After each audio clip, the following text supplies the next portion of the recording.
Jadi perkenalkan Ibu, kami dari mahasiswa Universitas Jember, program studi pendidikan Bahasa dan Sastra Indonesia, fakultasnya Keguruan dan Ilmu Pendidikan. Nah, kedatangan kami ke sini itu ingin meminta waktunya untuk melakukan wawancara guna memenuhi tugas UAS dari kami sendiri dengan mata kuliah belajar dan pembelajaran, nama matkulnya. Nah, sebelumnya izinkan kami memperkenalkan diri terlebih dahulu. Saya Reva Anggraini, biasa dipanggil Fani, dan ini rekan saya Justin Nabila, biasa dipanggil Nabila. Yang selanjutnya ada Marta, dan yang terakhir ada Feby. Nah, di sini kami akan melakukan wawancara yaitu mengenai pendidikan di Indonesia sendiri, dan mungkin nanti bisa berbincang-bincang secara santai bersama dengan ibu-ibu dari SD. Sebelumnya boleh memperkenalkan diri dari ibunya. Saya Bu Retno, ngajar kelas 1, Mbak. Guru kelas 1. Selanjutnya Bu Sofi, guru kelas 4. Oh, kelas 4. Oke. Bisa langsung dimulai, teman-teman. Baik Ibu, mungkin untuk pertanyaan awal itu masih dasar-dasar. Jadi kayak sebelum Ibu untuk menjadi guru itu kayak perjalanannya itu seperti apa, kemudian tantangannya itu seperti apa gitu. Jadi untuk pertanyaan yang pertama itu apa yang melatar belakangi Ibu memilih profesi sebagai seorang pendidik? Mungkin dari Ibu. Saya dari dulu kan istilah cita-cita dari kecil ya. Dan saya pingin apa sih rasanya jadi guru itu, asiknya di mana gitu. Utamanya itu saya itu pingin ilmu saya itu bermanfaat. Ilmu saya bermanfaat untuk sekiranya nanti bisa kedepannya nanti itu bisa buat masa depannya anak itu bermanfaat gitu aja. Mungkin Bu Sofi. Oke, dari Bu Sofi. Kalau saya jujur ya, aslinya guru itu bukan cita-cita saya. Karena saya backgroundnya dulu pernah sekolah ekonomi sampai lulus dan kerja di BUMN. Terus karena jam terbangnya tinggi, akhirnya peluang untuk bertemu keluarga itu kecil. Akhirnya saya itu sempat berpikir bagaimana saya caranya harus tetap bekerja, kemudian yang kiranya saya itu nggak nganggur, jam efektif buat ibu rumah tangga. Nah, zaman dulu kalau guru itu murid libur, guru libur kan, zaman dulu. Kerjanya bisa di Kita jangan bilang sekarang, karena kita sudah 25 tahun, biasanya lebih. Ya, makanya akhirnya saya terjunlah ke dunia pendidikan. Sekolah lagi dengan semangat baru, akhirnya asik juga ya. Meskipun bayarannya nggak sebanding antara dulu dengan yang lama dengan yang baru, karena kalau kita kerja, maaf ya, dulu kan BUMN kita prestasi ya, tapi kalau guru ketika saya memulai itu pengabdian. Jadi intinya kalau jadi guru, kalau ingin kaya ya jangan jadi guru. Filosofinya sampai sekarang ini. Ya, kalau ingin kaya jangan jadi guru, kalau pengen kaya jangan jadi PNS gitu, tapi jadi pengusaha. Dan saya terus bismillahirrahmanirrahim, billahi ta'ala ya dijalani sekian puluhan tahun. Apalagi kalau misalnya lihat anak-anak nggak bisa baca gitu ya, Mbak, istilahnya ketinggalan pelajaran, beban betul, Mbak. Sampai kita itu tambahan belajar ya sampai bisa. Kalau misalnya nggak bisa, diulang lagi sampai anak itu bisa. Karena apa, nanti ini apa ya, untuk masa depannya anak gitu loh, Mbak. Iya, kita nggak tahu nanti apa namanya, itu kan namanya guru ya, pengen anak-anak itu yang seru ya, pengen pinter gitu loh, Mbak. Mohon maaf ya, mungkin ya anak-anak saya itu, saya ngajar kelas 1 itu, Mbak. Anak-anak itu dengar deh, Bu, saya ini nggak bisa baca. Kadang waktu itu PPG kebetulan. Itu maka saya, Bu Retno, saya ini nggak bisa ngejaga, saya nggak bisa baca, Bu Retno. Lihat anak Bu Retno ya, Bu Retno hari ini selesai PPG-nya, beban gitu, Mbak. Yang saya mulai saya mungkin sambil nangis pengalaman saya pribadi gitu, yang saya ya, itu saya, Mbak. Mungkin Bu Sofi juga seperti itu, merasakan kalau misalnya anak didiknya mungkin masih istilahnya belum bisa paham, belum paham atau bagaimana, mungkin sama dengan Bu Sofi yang mungkin tadinya tidak ingin jadi guru, begitu terjun nuraninya untuk ingin anak pintar itu pasti ada. Mungkin dari Kak Marta dan Kak Feby bisa mengajukan pertanyaan untuk mengefisiensi waktu. Bisa satu pertanyaan mungkin. Saya ingin bertanya kepada Ibu Retno dan Ibu Sofi, mengapa Ibu memilih menjadi guru SD? Iya, guru sekolah dasar. Ya, saya pengen jadi, ya istilahnya kalau saya pribadi ya, saya tuh pengen dekat dengan anak-anak kecil. Terus terang saya ini kalau sama anak-anak besar, aduh, aku mau lama menggoyang, saya kembali ke anak-anak kecil, lebih istilahnya gampang openannya gitu loh, Mbak, lebih openannya gitu. Itu dari saya, lebih openannya, lebih ke hati. Awalnya bukan guru ya, beda dengan Bu Retno. Jadi ketika saya terjun, saya lihat kok asik anak-anak itu ya, happy. Jadi hidup kita tuh berwarna ya, kadang marah, kadang senang. Jadi kayak apa ya, kayak sesuatu yang menarik. mau seperti hiburan. Celetukannya anak-anak itu kan kadang lucu kan ya, polos gitu, kadang menjengkelkan gitu. Iya, karena setelah saya jalani kok enak ternyata. Tapi sudah wes, jadi saya nggak memikirkan bayarannya berapa. Ya lillahi ta'ala, pasti rezeki pasti ada, ya pasti berkah. Ya akhirnya ya itu, ketika saya nggak masuk, ada anak yang nggak bisa, akhirnya di hati bukan mental, kembali ke diri kita, kembali ke nuraninya itu kan. Iki tidak iso moco, kembali lagi ya Allah. Jadi cikir akhirnya. Dari Kak Feby mungkin?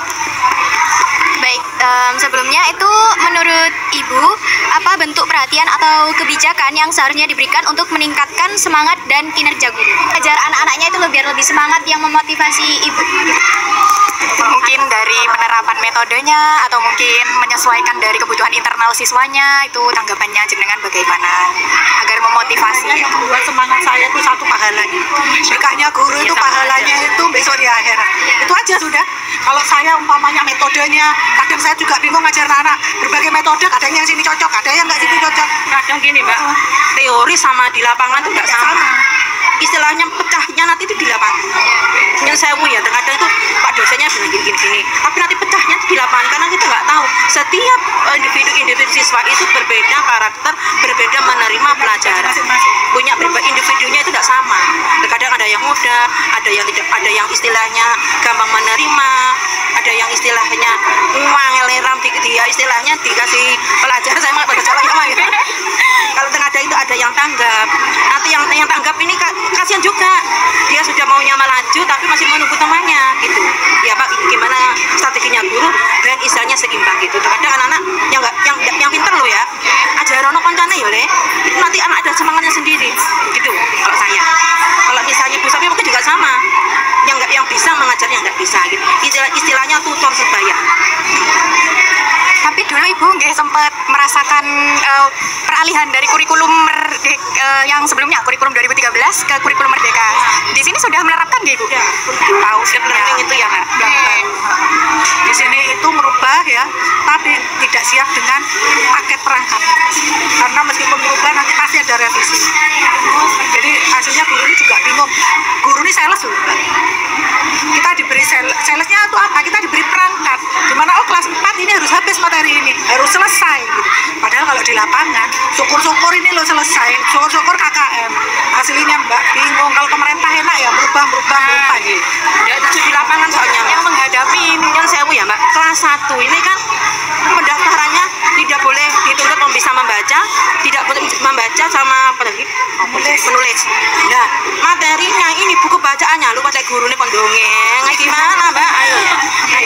Padahal gurunya, muridnya juga butuh nulis, bisa nulis.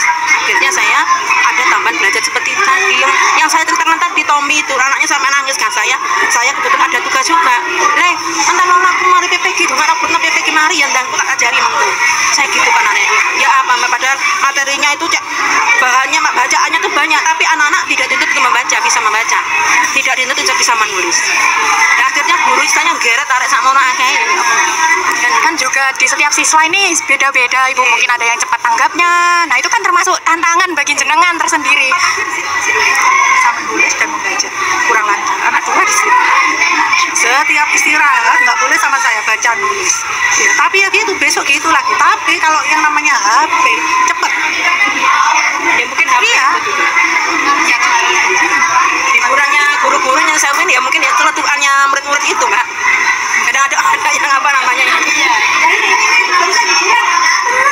Guru dek asik terbelawak ke sana. Iya. Saya mau teriak-teriak nggak enak itu di video. Ya cuma dengan mata aja. Oke Ibu. Nah jadi kan tadi yang Ibu paparkan juga termasuk ke dalam tantangan yang mungkin terjadi tidak hanya di SD sini, mungkin di SD yang lain tentu juga. Nah apakah dari kan ini juga tidak sepenuhnya salahnya gurunya atau mungkin siswanya itu tidak bisa membaca, kan ada banyak faktor ya Ibu yang mempengaruhi, entah dari keluarga ataupun lingkungan dan lainnya. Nah dari pemerintah juga mungkin tidak menyaksikan secara langsung bagaimana keadaan di lapangannya. Nah apakah dari jenengan ini ada solusi yang mungkin bisa disarankan untuk kualitas pendidikan di Indonesia sendiri itu nanti ke depannya mau bagaimana menurut dari jenengan sebagai seorang pendidik yang mungkin sudah sepuh ya 25 tahun. Sekarang itu kan sudah ada ANBK kan, ya berbasis komputer ya, analisis berbasis komputer. SD itu sudah diterapkan di dalamnya Ibu Nurma ada 5 tahun ya itu ya. Jalan Karena targetnya pendidikan itu kalau targetnya pemerintah dengan AMDK itu siswa itu bisa menggunakan komputer pembelajaran menggunakan komputer atau laptop. Nah, ketika pemerintah seperti itu, tapi dananya nggak ada untuk SD, terbatas. Jadi belanjanya untuk SD pun ya akhirnya nggak bisa langsung beli banyak sedikit. Dan sedangkan siswanya kalau seperti ini, berapa? itu masih satu SD mbak, masih di kota. Kita juga melihat pelosok daerah pelosok itu apa yang kita lagi. Nah itu harusnya harapan saya pemerintah itu sebelum meluncurkan kurikulum atau kembali kebijakan baru, jangan langsung dibuat terjun langsung di lapangan. Paling tidak ya, tapi Indonesia itu kan luas ya mbak. Paling nggak ada perwakilan Indonesia seperti ini terkadang meskipun sudah disuarakan terkadang istilahnya dipaksakan diganti kurikulum, padahal istilahnya masih baru merangkak ganti lagi, merangkak ganti lagi. Kita sudah enak yang dulu gitu ya, sudah berkali-kali revisi ya, karena revisi itu uang loh, kita nggak ada dana dari pemerintah. Makanya kenapa kalau ketika ada kurikulum baru yang dikerahkan pertama itu guru PNS, karena merasa kan gajinya sudah besar, jadi istilahnya harus keluar modal, kita yang keluar modal gitu kan. Direvisi sudah dibuat baru, nanti ajaran baru, kadang nggak sampai ajaran baru ya, apalagi kalau baru-barunya nanti setengah semester ganti lagi, kita bingung kadang. Akhirnya apa, untuk sekarang memang canggih ya, kita nggak fotokopi, akhirnya apa, nyimpennya di HP pakai buku digital itu. Ya itu mungkin ya karena salah satunya Indonesia itu terlalu luas mbak, kan ya jauh ya luas Dan ya, penduduknya sampai ada istilahnya program 3T kalau nggak salah itu ya, daerah tertinggal, terdapat terdepan mungkin ya, terteran gitu mbak. Ya itu sudah wes, ya itu salah satunya seperti itu. Indonesia terlalu luas, jangkauannya belum yang mensewu di Jember aja loh mbak, di daerah apa namanya, daerah istilahnya itu apa Jelebuk dari sana itu jangkauannya istilahnya baik internet masih sulit gitu loh. Ya kan istilahnya ya apa ya, mungkin kendalanya itu Indonesia terlalu luas gitu. Kita menjelekan Indonesia ya, ini hanya bukan menjelekan ini mbak, istilahnya kalau kan dikatakan tadi tantangannya. Domisili lagi itu, saya nggak setuju. Ya, kasihan kan setiap sekolah tuh punya fasilitas berbeda-beda kan. Ya, kita ingin anaknya sekolah ibaratnya SMA 1 gitu. Tapi yang dimasuk di SMA 1 itu rata-rata orang sana, dan banyak orang yang curang pindah ke AK. Kasihan yang kasihan yang betul-betul pinter itu mbak. Banyak sekali. Akhirnya apa? Pemerintah mengajarkan kita untuk bohong. Kakaknya dibuat ya, misalnya nyelip, misalnya temannya kakaknya aku nunut gitu kan. Maksudnya kenapa sekarang itu banyak kayak koruptor, banyak orang jahat, secara nggak langsung pemerintah mendidik kita seperti itu. Domisili aja banyak yang lupa kakak, bohong kan, oh ini rumahnya Pak D-nya, padahal enggak, oh ini sekarang tinggal di sini, padahal cuma numpang. Nah itu kan sudah mengajarkan kita bohong sudah. Akhirnya karena orang tuanya bohong demi anaknya, besok keturunannya anaknya besok juga begitu. Dampak belajarnya ke anak itu juga ada mbak. Bisnis saya ya misalnya anak-anak ini kan dinyatakan masuk SMP, terus ujian apa itu ujian kasarannya SAT, ujian apa, ujian ujian sekolah.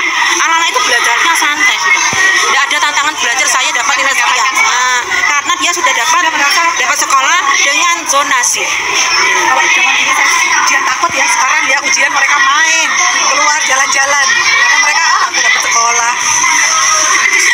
Ibu. Tantangan untuk belajar, siswanya belajar.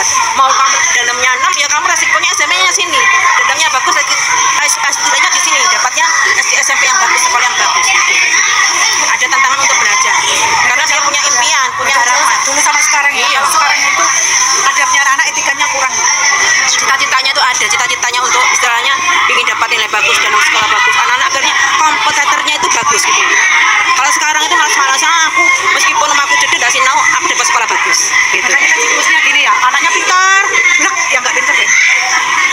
Jumplang ya. Kalau dulu kan rata gitu ya, rata nilainya ambil 90, 89, 88. Kalau sekarang nggak kebanyakan, 90 langsung bawahnya 75, 76, jenjangnya itu jauh.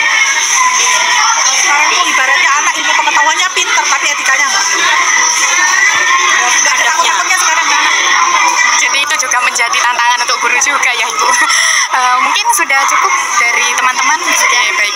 Sebelumnya saya ucapkan terima kasih ya Ibu sudah menanggapi beberapa pertanyaan yang kami ajukan untuk memenuhi tugas UAS kami. Dan saya doakan untuk Ibu semoga ilmunya berkah selalu, untuk siswa-siswanya juga gampang paham.